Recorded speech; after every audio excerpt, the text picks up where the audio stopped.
গণঅভ্যুত্থানের বর্ষপূর্তিতে বিএনপির বর্ণাঢ্য বিজয় র্যালি রূপ নিয়েছিল ধানের শীষের প্রচারণার মিছিলে। নির্বাচনের সুনির্দিষ্ট রোডম্যাপ ঘোষণার পরদিন বিএনপির ভারপ্রাপ্ত চেয়ারম্যান তারেক রহমান আহ্বান জানালেন মতবিরোধ ভুলে রাজনৈতিক দলগুলোকে জাতির স্বার্থে ঐক্যবদ্ধ হওয়ার। স্মরণ করিয়ে দেন ফ্যাসিবাদের আমলে কোনো রাজনৈতিক কর্মী নিরাপদ ছিল না, আর ফ্যাসিবাদ থেকে মুক্তির লড়াইয়ে সহযোগিতা করায় সেনাবাহিনীর সহ দেশবাসীর প্রতি কৃতজ্ঞতা জানান বিএনপি নেতারা।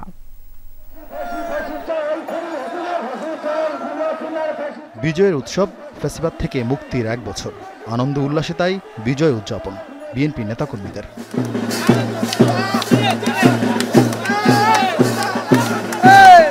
গণঅভ্যুত্থানের বর্ষপূর্তির উদযাপনে এই বিজয় র্যালির আয়োজক বিএনপি।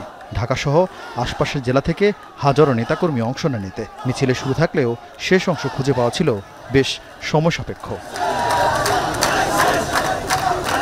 র্যালির আগে নয়াপল্টনের সংক্ষিপ্ত সমাবেশ করে বিএনপি নেতারা বলেন, যারা নির্বাচন বানচালের চেষ্টা করছে তারা বাংলাদেশ বিরোধী শক্তি। যারা বিভেদ সৃষ্টির চেষ্টা করছে তারা বাংলাদেশের পক্ষের শক্তি না।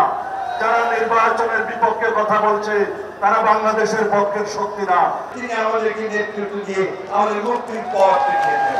দেশের সমস্ত মানুষকে, রাজনৈতিক দলগুলোকে, ছাত্রদেরকে এবং একটু না বললেই নয়, আমি দেশপ্রেমিক সেনাবাহিনীকে আমি আন্তরিক ধন্যবাদ ও কৃতজ্ঞতা জানাতে চাই।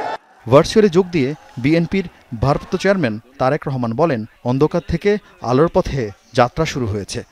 ফ্যাসিবাদ মুক্ত বাংলাদেশে লাখো গণতন্ত্রকামী জনগণের আজকের এই বিজয় র্যালি দেশের 18 কোটি মানুষের মুক্তির মিছিল। এই মিছিল গণতন্ত্রের পথে অভিযাত্রা। অন্তর্বর্তীকালীন সরকার গতকাল জাতীয় নির্বাচন অনুষ্ঠানের একটি সময়সীমা ঘোষণা করেছে, আমরা স্বাগত জানাই।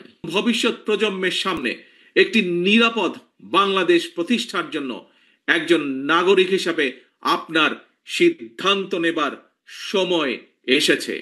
তিনি বলেন, দেশে গণতন্ত্র ও আইনের শাসন না থাকলে কেউই নিরাপদ নয়। রাজনৈতিক দলের সদস্যবৃন্দ বিভিন্ন ইস্যুতে আমাদের মধ্যে ভিন্ন ভিন্ন মতভেদ থাকবে, কিন্তু সেই ভিন্ন মত নিরসনে আলোচনা হবে। তবে জাতীয় ইস্যুতে গণতন্ত্রের পক্ষের রাজনৈতিক দলগুলোর মধ্যে যাতে মুখ দেখাদেখি বন্ধ না হয়, সেই লক্ষ্যে জাতীয় স্বার্থে আমাদের সকলকে ঐক্যবদ্ধ থাকা প্রয়োজন এবং প্রয়োজন। এরপর বিএনপি মহাসচিবের নেতৃত্বে বিজয় র্যালি শুরু হয়। মিছিলে শোভা পায় ফ্যাসিবাদ আমলের নানা ব্যঙ্গচিত্র।